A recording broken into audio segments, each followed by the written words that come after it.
Hello, thank you for joining me in my study. We've begun to reflect philosophically upon the doctrine of the atonement, particularly the doctrine of penal substitution. This is the doctrine that holds, as you may remember, that God inflicted upon Christ the suffering that we deserved as the punishment for our sins, thereby freeing us from our liability to punishment.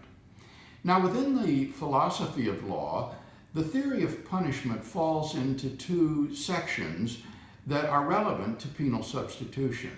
The first is the definition of punishment, and the second is the justification of punishment.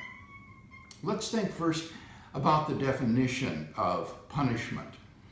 According to a very common and popular theory of punishment today, punishment is not merely harsh treatment inflicted by an authority upon a person for violating a rule or a law. Rather, that punishment, in order to be punishment, must be accompanied by an attitude of censure or condemnation. Mere infraction of the rules is not sufficient for punishment because sports penalties, for example, are not usually thought of as punishment, even though they may be penalties.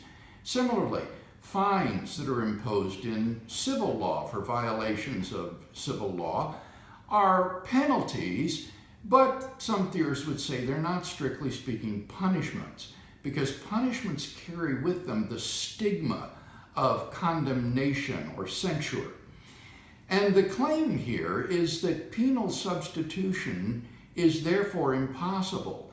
God cannot punish Christ for our sins because Christ didn't commit those sins, and therefore there cannot be an attitude of censure or condemnation toward Christ.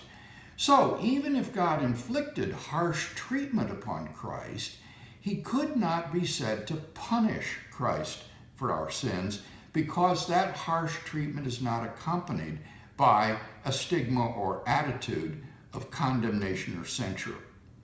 This attack upon penal substitution is one that merits our attention and to which we will turn in our next time together.